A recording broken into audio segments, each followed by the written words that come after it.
aumentar a produção de alimentos sem desmatar, gerar riquezas a partir dos recursos naturais da Amazônia, preservando a floresta. Para o Instituto Fórum do Futuro, tudo isso é possível. E é sobre esse assunto que converso agora com o jornalista Fernando Barros, diretor de comunicação do Instituto Fórum do Futuro. Fernando Barros, bem-vindo ao programa Cidadania, falando com a gente remotamente mais uma vez em nosso programa.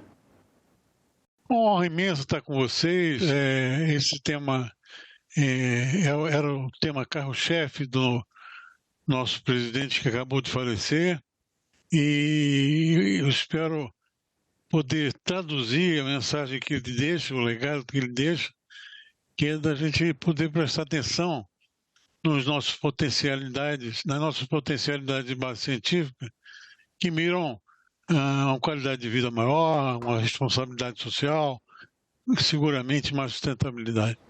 Eu quero prestar aqui a minha homenagem, em nome da TV Senado, em nome da instituição do Senado Federal, a nossa homenagem ao presidente do Instituto Fórum do Futuro, ex-ministro da Agricultura, Arisson Paulinelli, que faleceu na noite anterior à gravação dessa entrevista.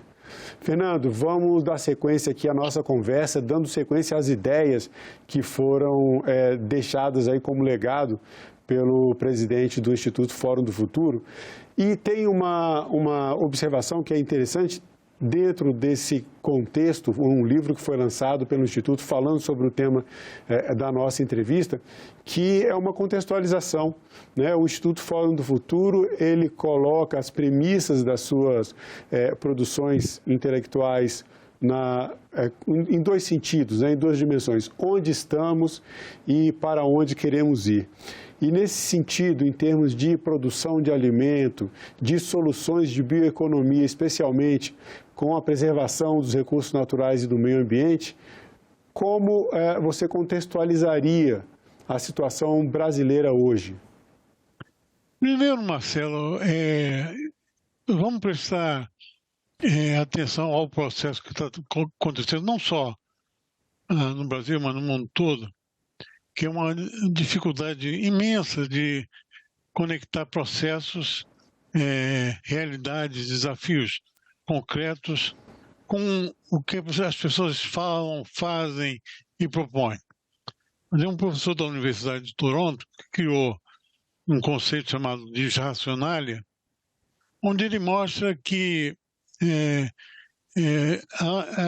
da natureza humana, mas muito situada com o processo comunicacional hoje, mesmo pessoas inteligentes, preparadas, no lugar de se basearem em fatos, por exemplo, em premissas científicas, em evidências, você se guia por crenças, emoções, e aí a gente esquece de olhar para as alternativas que o Brasil Real, por exemplo, oferece. Veja bem, se você começar essa discussão de onde estamos, para onde vamos, nós tivemos dois movimentos importantíssimos na criação do Brasil moderno. Um deles foi Brasília, e o ato seguinte foi a criação da agricultura tropical e a implementação da colonização do Cerrado pelo Arisson Paulinelli. Tudo que nós somos hoje, do ponto de vista de avanço civilizatório, recente, nasce daí. São dezenas de cidades criadas no interior do país, mais de 200 potencializadas. Se você fizer um corte e for para 1974 e olhar o país a partir da parte dali, você vai entender o quanto a gente evoluiu. E é esse país que parou de pensar, porque de lá para cá, desses dois saltos, desses dois magníficos saltos, estupendos saltos, nada mais foi feito com base em gestão, planejamento, integração de conhecimentos. Na Nova Zelândia, na Noruega, as coisas acontecem porque a ciência, o Estado e a iniciativa privada sentam juntos para tomar decisões. Se você for olhar a Holanda, por exemplo, que é 176 vezes menor que o Brasil, que é o segundo maior exportador financeiro de alimentos do planeta. A Holanda, que é do tamanho de Alagoas. E isso acontece porque eles têm a melhor universidade do mundo, do setor, porque eles têm uma racionalidade de gestão fantástica, porque eles estão conseguindo colocar uma hortaliça em 24 horas em Nova York, porque a gente, na Holanda, percebe uma extrema atenção ao planejamento voltado para o futuro, ao planejamento estratégico. A gente não vê na discussão em Brasília, não vê na discussão no Brasil hoje, a não ser uma dicotomia ideológica que consome toda a nossa energia. E o que seria, no caso, essa dicotomia ideológica a que você se refere e em que sentido esse fato ele atrapalha essa comunicação que é tão importante entre ciência, a gestão pública e a iniciativa privada, no caso, a produção, os produtores de alimentos? Vamos olhar para a Amazônia. Nós temos nos conselheiros do Fórum do Futuro, por exemplo, o José Oswaldo Siqueira, que fez uma síntese chamada Ciências da Fome, onde ele mostra, primeiro, que o local onde a fome é maior no Brasil hoje é a Amazônia. Exatamente o local de maior patrimônio natural, de maior potencialidade de geração de produtos alimentares e de soluções que a gente chama de escalagem bioeconômica dos resultados. Agora, a gente não consegue na Amazônia extrair o melhor da região por conta de falta de incorporação da perspectiva científica. Quem patrocina o desmatamento hoje com o maior vigor é a questão ideológica.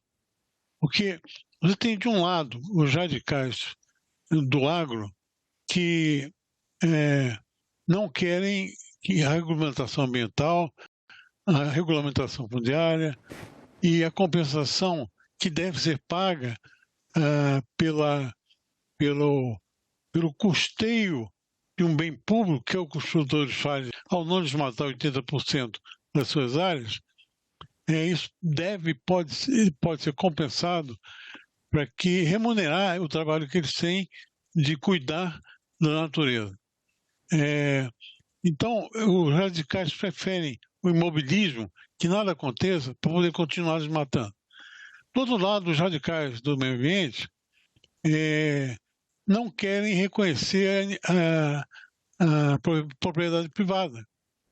Não querem que se destrave esse bloqueio de providências para fazer a ciência aterrissar no território com as suas soluções e a coisa possa avançar. Assim, nada acontece e o desmatamento só cresce, só é fomentado. É impressionante a quantidade de soluções que poderiam já ser desenvolvidas. Por exemplo, a seringa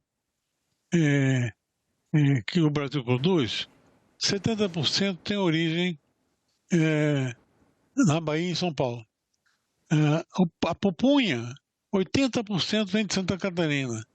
Esses mesmos produtos, quando estão na Amazônia, eles não conseguem se organizar enquanto cadeia produtiva. É impressionante. Em Rondônia, nós tivemos uma redução da produção de pescado, que lá foi desenvolvida de forma sustentável pela Embrapa, existe a tecnologia, desde 2017 para cá caiu em 50%. Enquanto isso, os chineses já são os maiores produtores de tambaqui no mundo. A Alemanha acaba de entrar no mercado de pirarucu, produzindo isso em estufa, e nós ficamos para trás discutindo ideologia. Esse é o ponto central.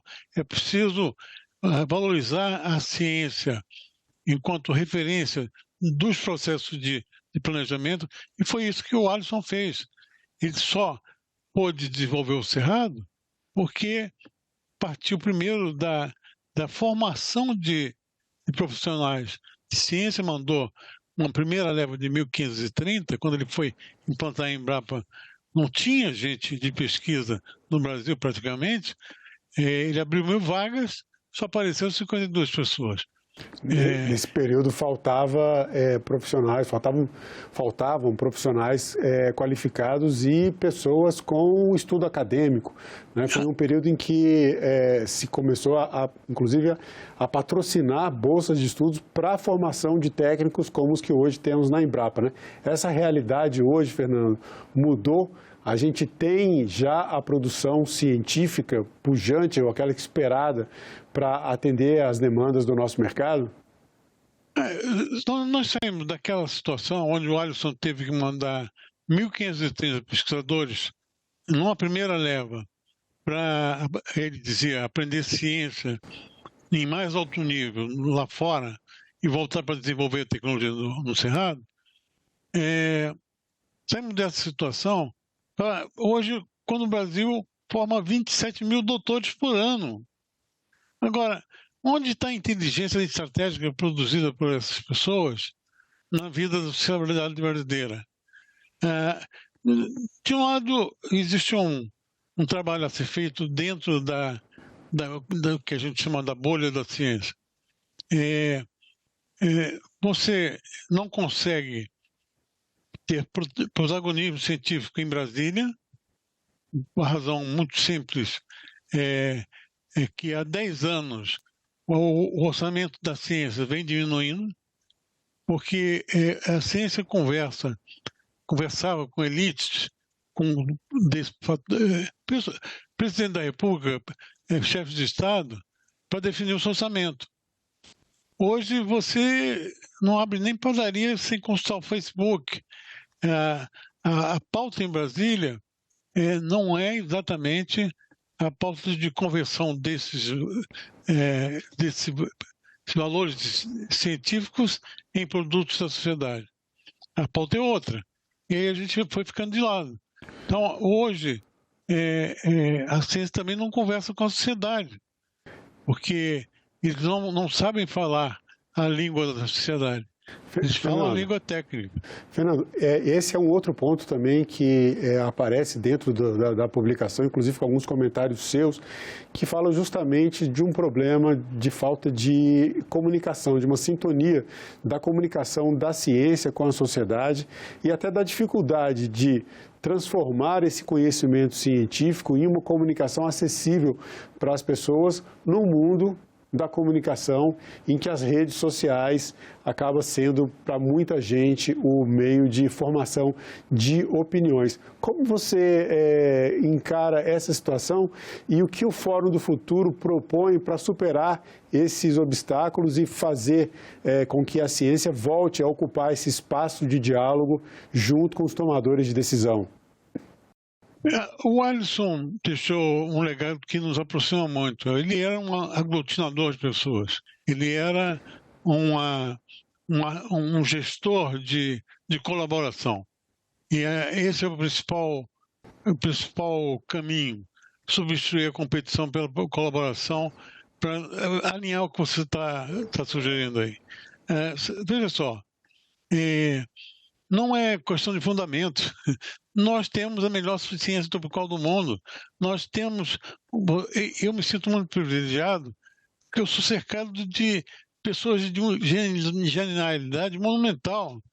Todos eles, cada um traz uma perspectiva diferente, só que nem mesmo sair das bolhas a gente conseguiu ainda.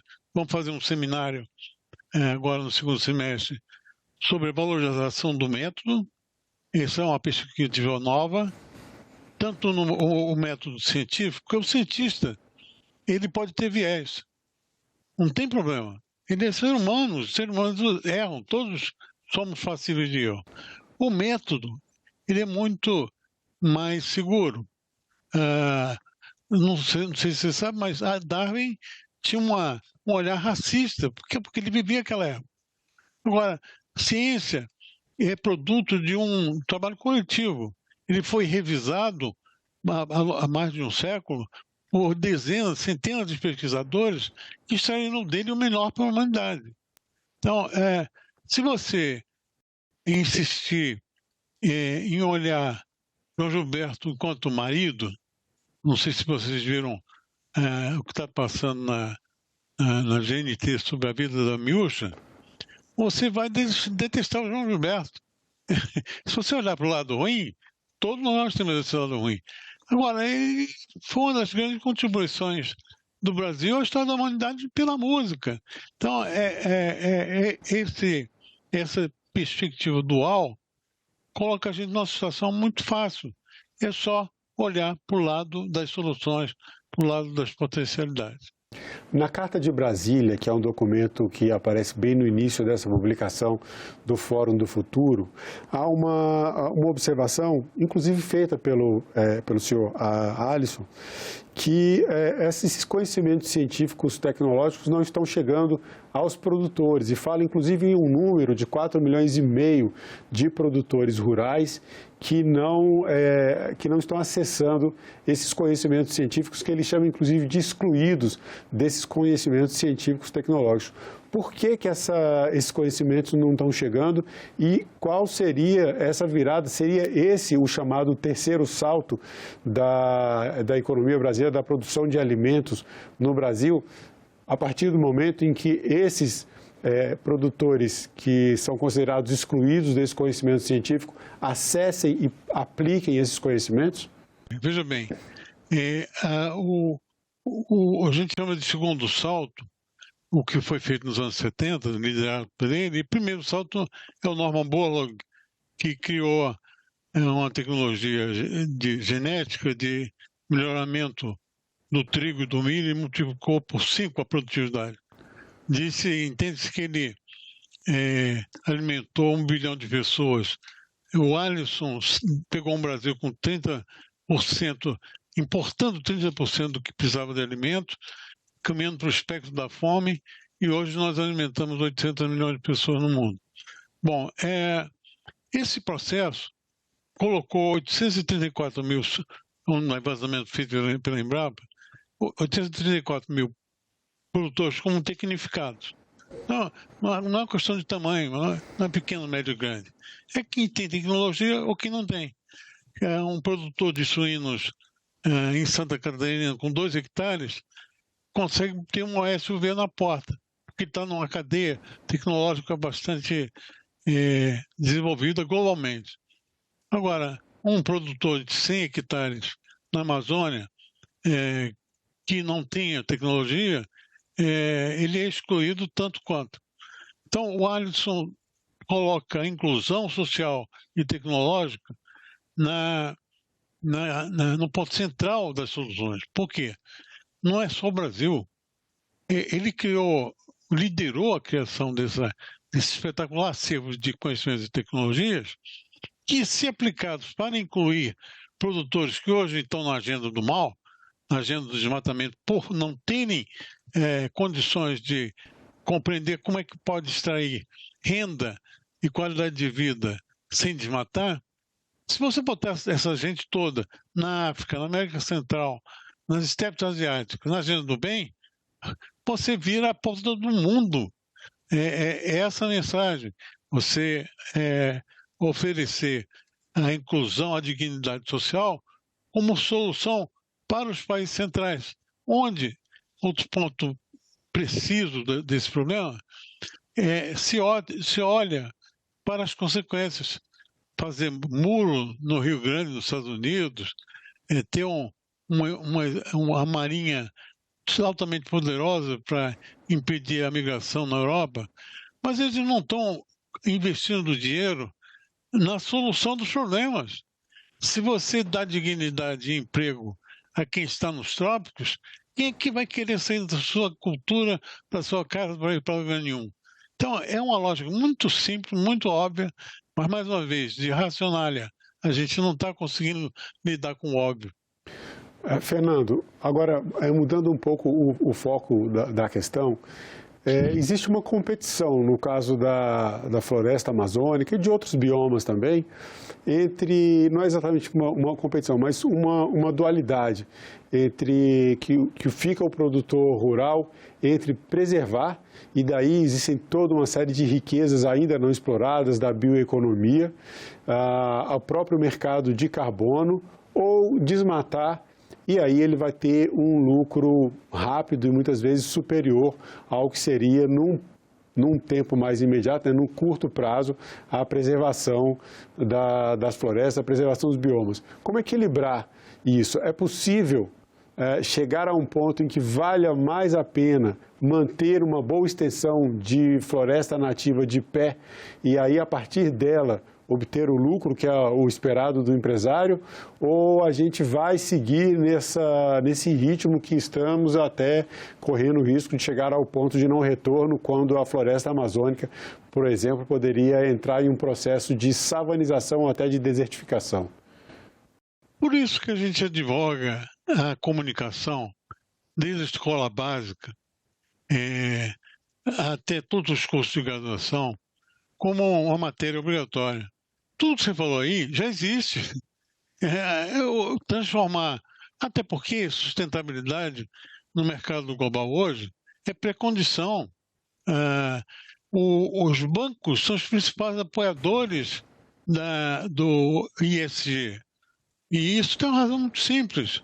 A produtividade dentro das fazendas, ela tem um crescimento marginal hoje, porque já existe uma tecnologia tão avançada que o potencial de crescimento dentro do cercadinho das fazendas é pequeno. Agora, quando se sai fora, esse crescimento é exponencial. Então, por exemplo, a Embrapa Soja levantou um dado que é impactante. A soja produz, matriz para 2.000 diferentes produtos, que vai de papinha de neném a endurecimento de pneu, passando por uma diversidade incrível de soluções. Os polos agrícolas não têm a natural conexão que devia ter com a escalagem bioeconômica, que é produzir nos polos os produtos de base biológica que justificam a geração de empregos, de essa potencialidade toda. Então, enquanto a ONU está anunciando uma ameaça de 360 milhões de expatriados ambientais, nós estamos aqui numa guerra de surdos, discutindo coisas absurdamente que não tem nada a ver com essa potencialidade gigante que a Amazônia e todos os biomas brasileiros oferecem.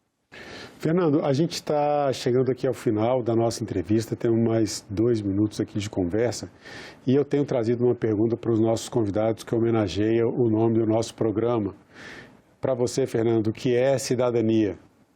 A gente acredita que é preciso construir um canal direto de diálogo entre a ciência e com quem vota, sem intermediário. Você tem que mostrar às crianças. Nós temos professores do século XX ensinando a crianças do século XXI sobre um mundo que não existe. O mundo que a gente precisa construir, e os jovens são indispensavelmente a parte central, esse mundo é deles e não nosso, precisa ser compreendido. A gente faz isso com produção social de sentido, falando direto da ciência para a cidadania, já que os outros caminhos estão todos travados, né?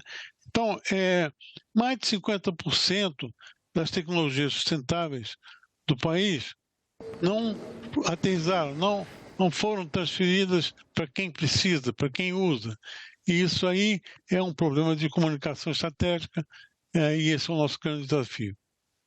Bom, Fernando Barros, eu quero agradecer mais uma vez a sua presença no programa Cidadania. Obrigado pela sua entrevista e pelas informações. Eu que agradeço, eu me sinto honrado pelo convite e estou à sua disposição. E eu agradeço também a você que acompanha a programação da TV Senado. Assine o canal da TV Senado no YouTube, ative as notificações e acompanhe toda a produção do Poder Legislativo diretamente da fonte. Na TV Senado, democracia todo dia.